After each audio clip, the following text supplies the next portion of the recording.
Hello, everyone, and welcome to the Spurs Up Show, the best Gamecocks podcast on the internet. Today is Monday, August the 3rd, 2020. On today's show, we've got a packed one. We're talking a lot. Position unit preview series rolls on as I break down the Gamecocks' defensive ends in the 2020 football season. We'll meet the DNs, talk about 2019, give the most approved, best overall season will be successful if overall grade. Also, football season is officially on. The SEC announcing a 10-game conference-only schedule. Of course, that means no South Carolina-Clemson game. I'll give my thoughts on the announcement on no South Carolina-Clemson game and just overall what this season might look like for South Carolina. Also, ton of news and notes to get into. Twitter shenanigans over the weekend.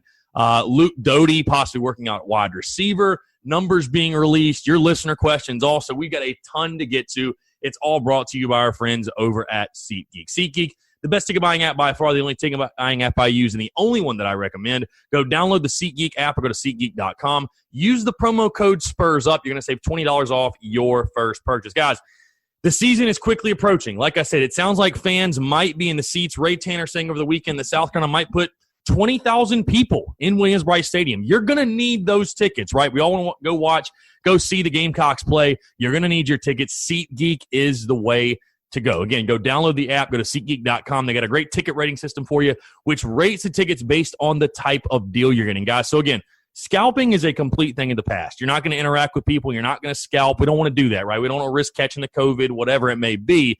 Scalping is no more. So you want to have the best possible app. SeatGeek is the one that's going to tell you where you're sitting, what you're paying, what type of deal you're getting, whether you're getting ripped off or you're getting a steal. You're going to know that before you click the buy button. So you're going to have that peace of mind. You can simply just buy your ticket, go enjoy your event, go spend some money on some food, some snacks, some gas to and from the game, whatever it may be. SeatGeek is going to save you the most money possible. Again, that's our friends at SeatGeek. Go download the SeatGeek app or go to SeatGeek.com. Use the promo code SPURSUP. That's SPRSUP to save $20 off your first purchase. Let's get it.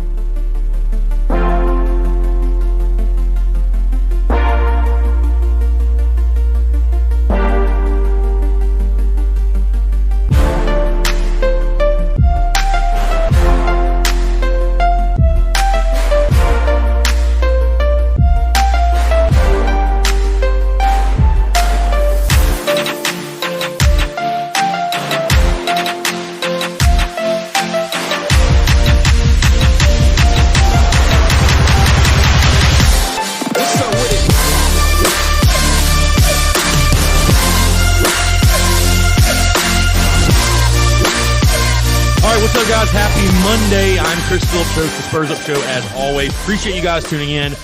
Boy, we have got a packed show. There is a lot to talk about, a lot to get to, a lot happening over the weekend, over the past 3-4 days. You notice there is no guest interview because I was like, you know what, honestly, guys, this show is going to be long. Again, there's a lot to dive into. I'm very excited about it. Again, the position unit preview series, but also football season officially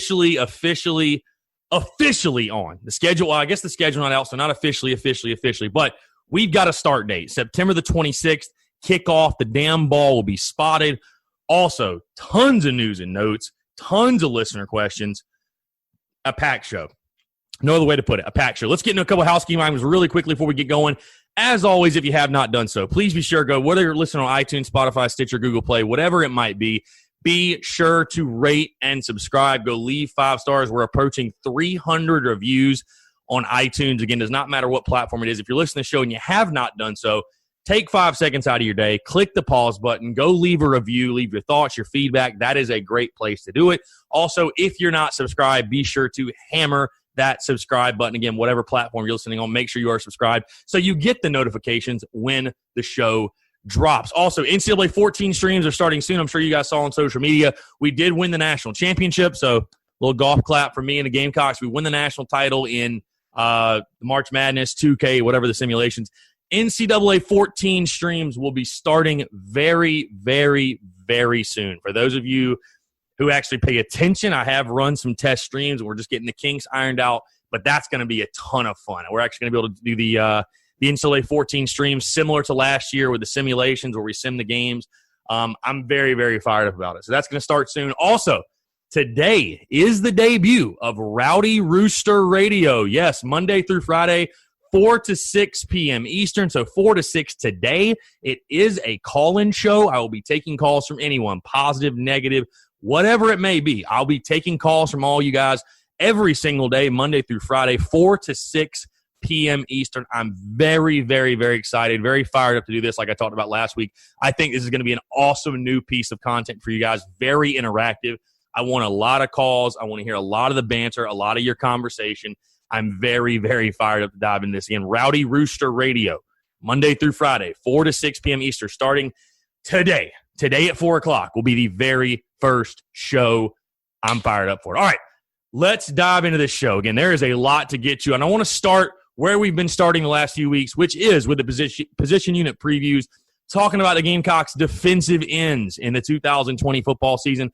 Let's first, as we always do, let's take a look back at 2019. The Gamecocks' defensive ends, or really defensive line as a whole, and defense as a whole, 24 sacks overall for the year. So as far as getting to the pass rusher, Gamecocks didn't do a terrible job.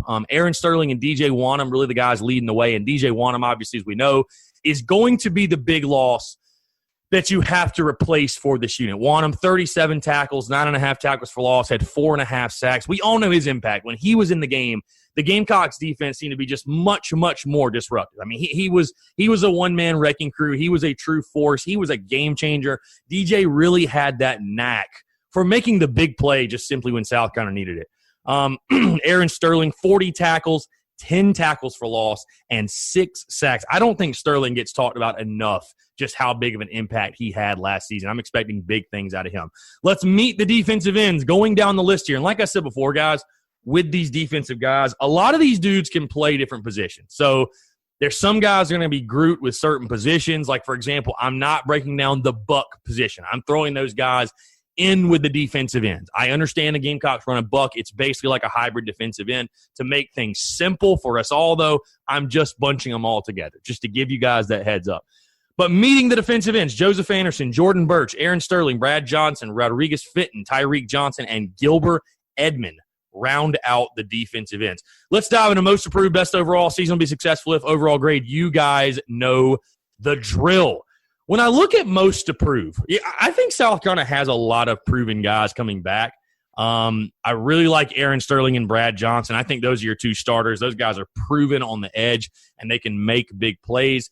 I think the most improved out of this group, and it's just simply because of the expectations, right? I think it's simply the expectations are there. I think South Carolina fans want to see this kid fill in and contribute immediately. And I think he's expected to take over that role that DJ Wanham had, and that is Jordan Birch. No surprise. The 5-star, the prized recruit out of Hammond High School, really was one of the gems of your 2020 recruiting class. I would say the top guy we got outside of Marshawn Lloyd. Jordan Birch is that dude. So got a lot to prove. Again, the measurables are all there. He's a guy, listen, has all of the hype coming into South Carolina. Let's see. Jordan Birch here stands in at, if I can find his measurables, that would be great. Where is it at? Let's see. Jordan Birch. Where are the measurables? Jordan Birch. How am I not seeing this?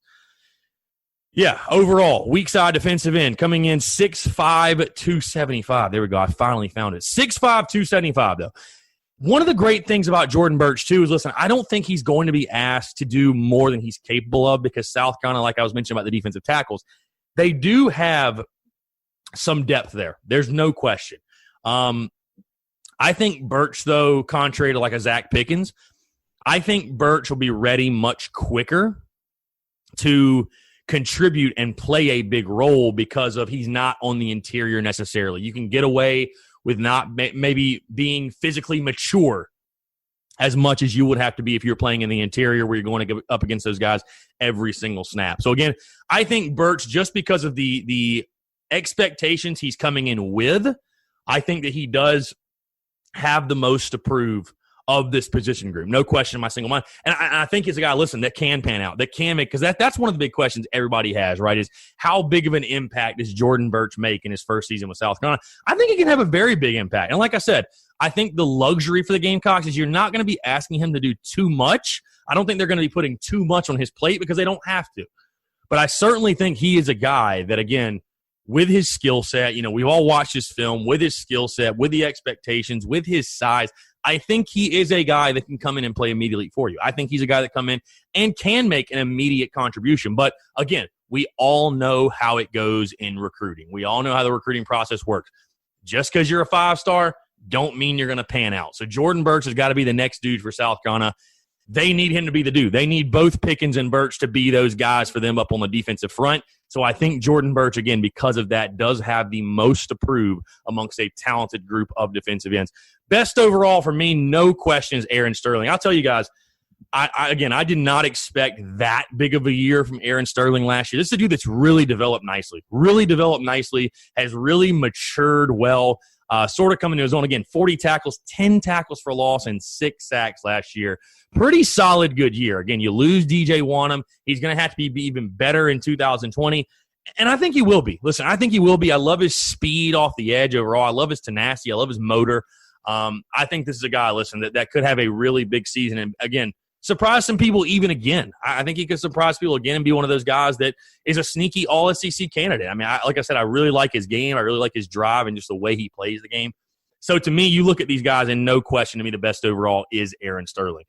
Season will be successful if give me 30-plus sacks. You had 24 sacks last year. You add in Jordan Birch. Guys like Aaron Sterling and Brad Johnson are a year older.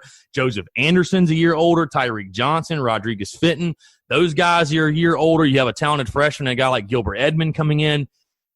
I don't see why this defense, especially with, I think, the defensive line as a whole, the interior is going to be better, which I think is going to help not only the sack numbers, but it's going to help the guys on the edge. I think it's certainly going to help the guys on the edge. So, listen, I think 30 sacks is very reasonable. I think that's a very realistic number. And I think if you get 30-plus sacks, listen, you're going to have a pretty damn successful year on the defense. I mean, you have a pretty damn good secondary, you would think. You've got some talent, Israel McQuamu, J.C. Horn, Jamie. We all know those guys. We all know those names. You're going to have a good year defensively if you're sacking the quarterback 30 or more times. It's going to let those DBs just eat, man. It's going to let those DBs eat. So I think, again, you got to 24 last year, which is averaging 2 per game.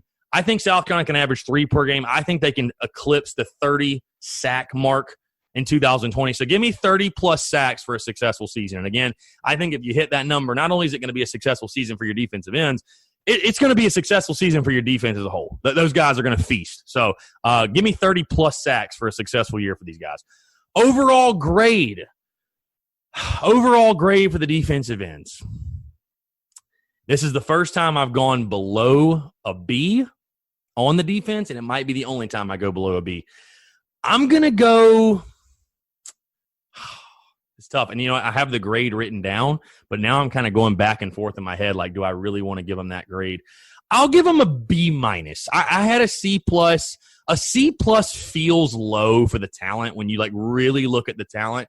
A C plus feels low. I'm going to give him a B minus. I think there's still a lot to prove here. I like Sterling and Johnson, like I said, but beyond those guys, as far as the depth is concerned, you need a guy like Joseph Anderson who was once a highly regarded recruit. You need a guy like Joseph Anderson to step in there and play well. You need Jordan Birch to fill in for DJ Wanham. So it's tough for me to give them like a B plus or even an A when you lose a guy like DJ Wanham. Like that is going to be a void this South Carolina defense has to fill. And again, I think it goes so far beyond just his talent. I mean, this was a guy that just seemed to make big play after big play after big play for South Carolina. I don't know what it was. He had that knack. So I'll give the overall grade a B minus. I think really solid group. I think there's a ton of talent here. I think if Jordan Birch, again, if he can come in and pan out and play solid minutes for South Carolina, this group, the sky's the limit, I think. I think the sky is the limit for this group of defensive linemen, specifically defensive ends. So give me a B minus for the overall grade for the defensive ends. All right, let's talk about it, guys. Football season, we have a start date. I was so giddy on Friday.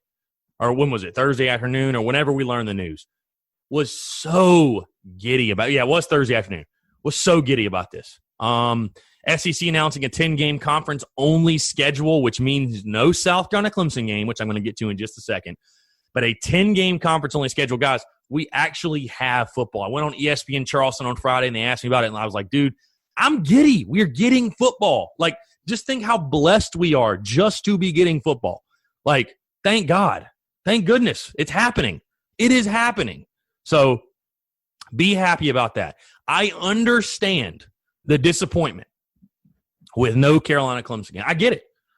Fans in this state take that rivalry very seriously, very personal. And I get that. I mean, I do too. The mentality, though, and the mindset that we just shouldn't have a season because there's no Carolina-Clemson game, I think that's absurd. I don't think that most people are saying that. I definitely think there's an audience saying that, though. And I think that's ridiculous. You know, people saying, oh, what's the point of the season if you don't play Clemson? I don't know. Trying to win the SEC, maybe? Like, I mean, it's just a ridiculous statement. I mean, is it stupid? Yeah, I think it's dumb. I think it's silly they couldn't make it work out. I think the SEC gave a big fuck you middle finger to the ACC, honestly. You know, the SEC is very ego-driven. They're very, very ego-driven. So, I don't know that maybe they didn't like that the ACC came out first before them and proposed this plan, and the SEC was like, screw that. We're not going to follow along. We got our own thing. We do what we want to do, not what you tell us to do. So, you know, it sucks. I'm glad Castle and Tanner were the one school to vote yay as far as playing the rival. You know, Georgia didn't vote yay. Florida, Kentucky, none of them did. And I think it goes to show you just, again, how important that game is. And I'll tell you this, guys, I'm very blunt and honest with you guys. From a tradition perspective, from a, selfishly from a content creator perspective, that Carolina-Clemson week always gave me a ton of content. You know, I love bantering with the Clemson fans. It's hilarious. It's fun.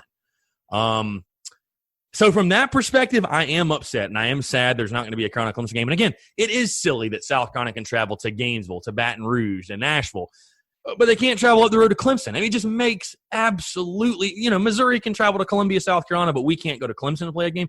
It makes no sense. On the flip side, I do get it because of the sense you're trying. I mean, if the ACC, for example, has an outbreak, now I guess, there's no SEC team affected because, you're not playing SEC, ACC, right?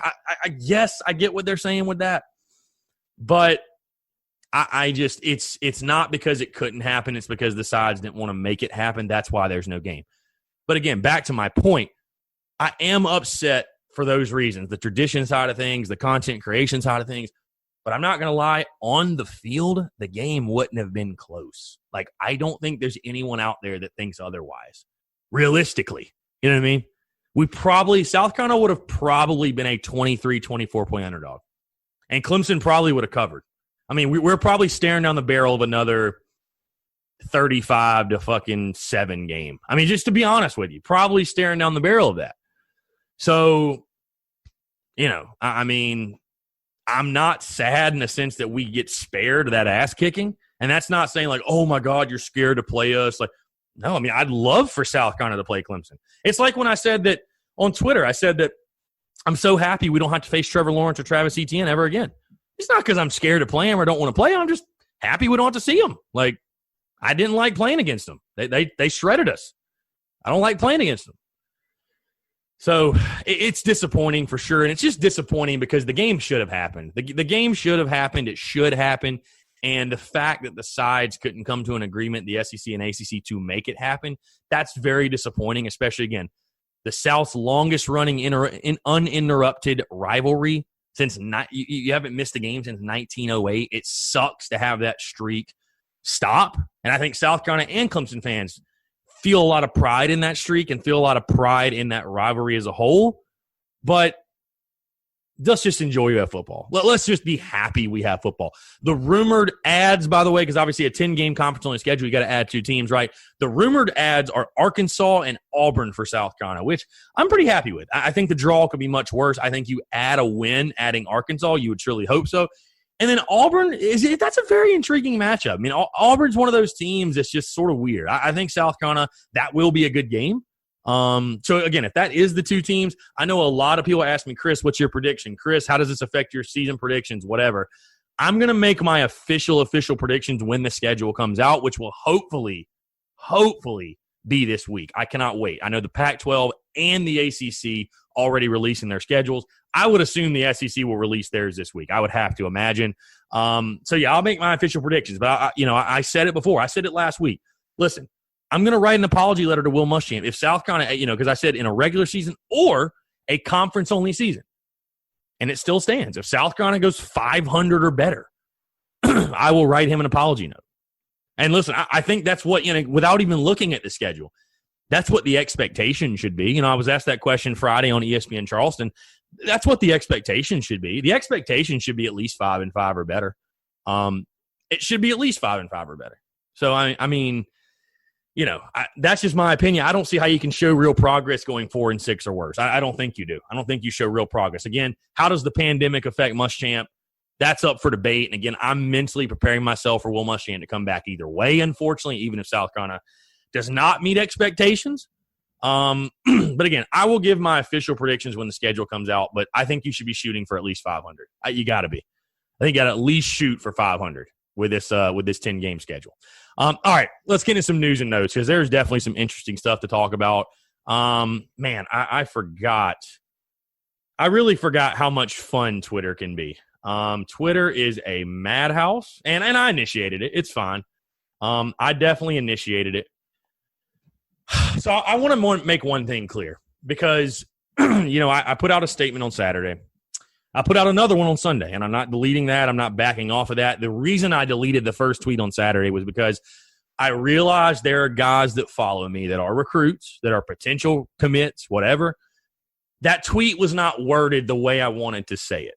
Okay? That tweet was not worded the way I wanted to say it. So I deleted it. That's why I deleted it.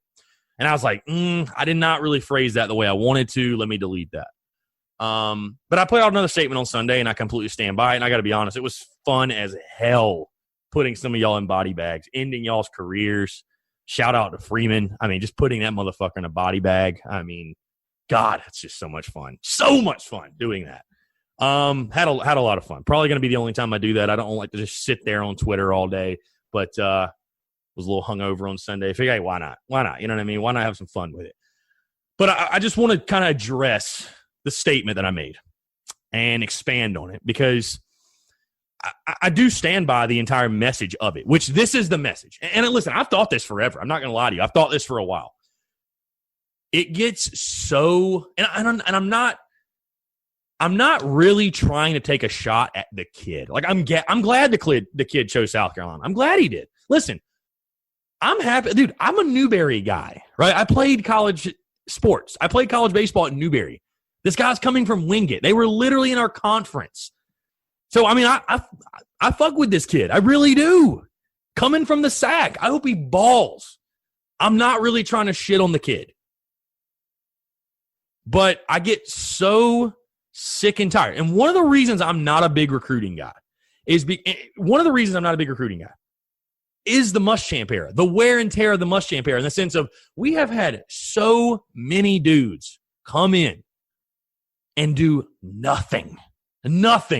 Guys that were high profile, high 3 stars and 4 stars, do nothing. Look at Jam Williams.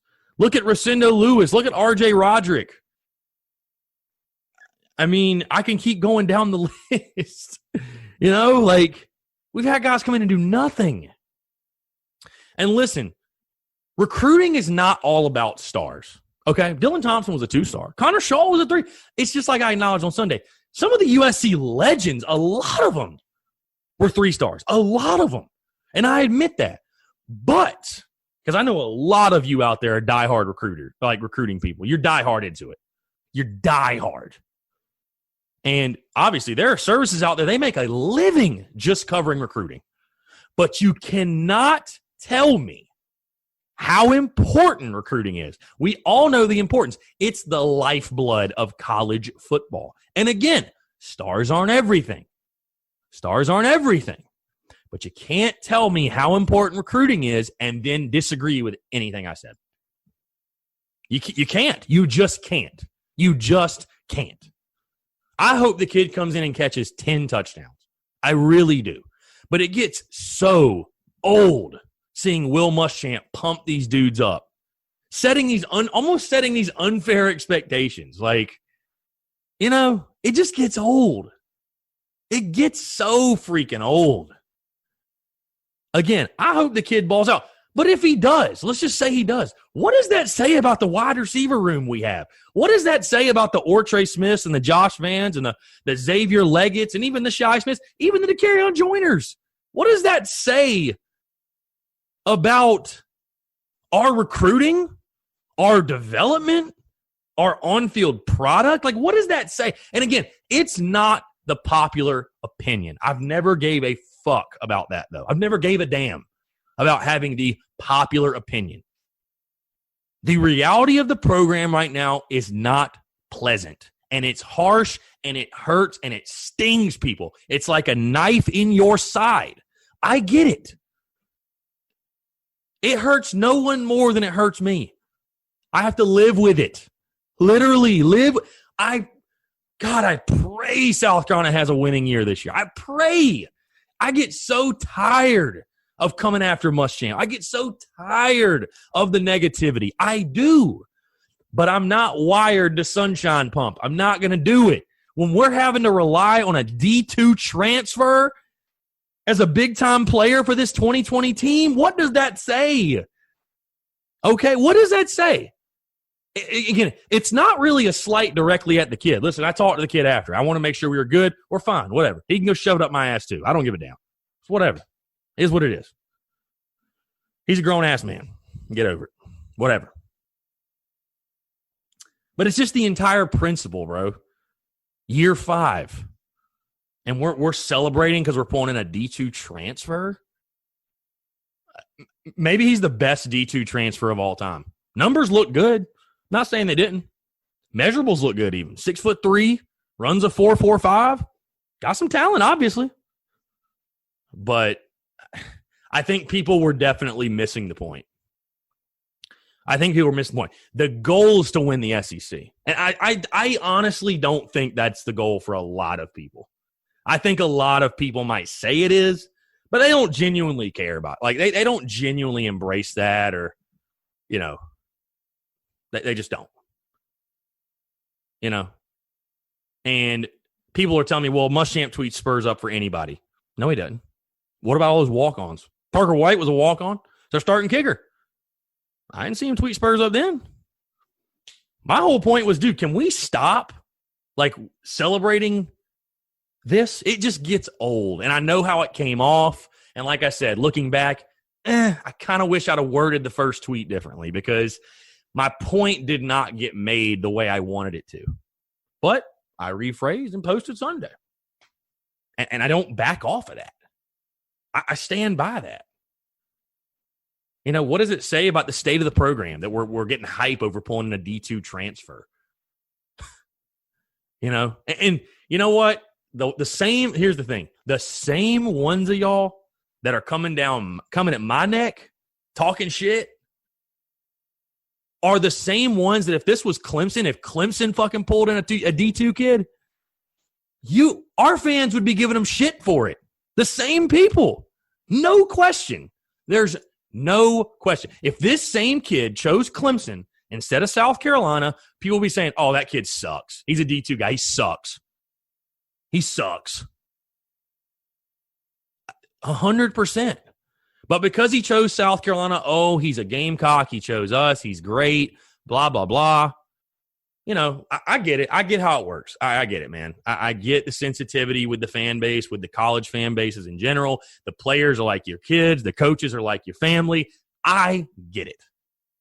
But, man, I can't help but just be real and just say how I feel about it. And I just saw it Saturday, man. It's just like, bro, this is getting so old. Like, it's getting so old. Like, how are we going to win big-time football games with a D2 wide receiver? No, again, I hope the kid shoves it up my ass. I hope he does. I hope him and Champ both. But what is it going to say about a guy like Ortre Smith or a Josh Mann if this kid comes in from Wingate and beats them out? What is that going to say? Really, though? You think about that. I mean, I got people coming at me saying, oh, you're going to be sorry when he catches you're going to be sorry when he catches 10 touchdowns. I'm like, bro, he might not get 20 snaps. What do you mean? I mean, come on, man. It's not like I'm shitting on some 5-star and saying, oh, he's actually trash. Like, are we really getting that upset over a guy who may never play? Oh, God. I mean, again, I hate that the point was lost and everything, because I stand by my point. It's not – I'm glad the kid chose Carolina. I'm sure he's an awesome dude. I'm glad he's in Columbia. I'm glad he's a Gamecock. I really am. I really, really am. But my point stands. You cannot sit here as a fan and preach to me about how important recruiting is and then be like, oh, this is great. Let's just pull in a bunch of D2 guys. And a lot of y'all, it's so funny. A lot of y'all, maybe not the listening to the show, maybe there's some of you tuning in that maybe there's some of you tuning in that don't normally because you just had to hear what I had to say. It's whatever. It's fine. Hell, there's a lot of you that say where I played college baseball is a joke. Oh, you played at Newberry? It's a joke, bro. It doesn't even hardly count. That kid comes from the same conference. Like, keep that same energy when we're talking about this guy. Again, hope he balls out, hope he does well. Hard to build an SEC championship caliber team with those type of recruits. It just simply is. That is a fact. You can go look at all the SEC champs. You can go look at the playoffs, the college football playoff. Recruiting's not everything, but it's a pretty big damn piece of it. You're just not going to get that from me. If you didn't already know that, you know, a lot of these South Carolina sites out there and these personalities, they will try to spin it every time we get a recruit and tell you how good the kid is. Every one of them. Every one of them. I'm not going to be that guy. You know? I'm not going to be that guy. It's frustrating to see Georgia and Clemson and even UNC pulling in 4-star after 5-star after 4-star after 5-star. And then us act like we did something because we reeled in a D2 dude from Wingate? Give me a break, bro. Give me a break. Give me a break. So that's my piece on it. Like it, love it, whatever. I don't really give a damn. So let's move on. There is some other big news, and I'm going to say news very, very lightly. Saw on social media over the weekend, and I'm not even going to spend a lot of time on it because, again, this is just all rumor. It's all summer camp rumor bullshit. Luke Doty possibly working out at wide receiver. If that's happening, that's stupid. That's bottom line. Bottom line. My question is, how can you have practice reports when practice hadn't started? They're just out there throwing each other, running routes and shit. Like, how are you taking anything away from anything they're doing? How are you that desperate for news to drop? Like, seems ridiculous. It seems absolutely ridiculous. It does. So let's move on from it. What's the point in talking about rumors? Like, I just don't get it. What's the point? Numbers released for football and basketball is another big thing going down the list. Jakari Caldwell, 89. Jaheim Bell, 23. Jordan Birch, 3, which I love. A lot of small numbers for the D linemen. Gilbert Edmond, 55. Tonka Hemingway, 91. Joey Hunter, 14. Alex Huntley, 95.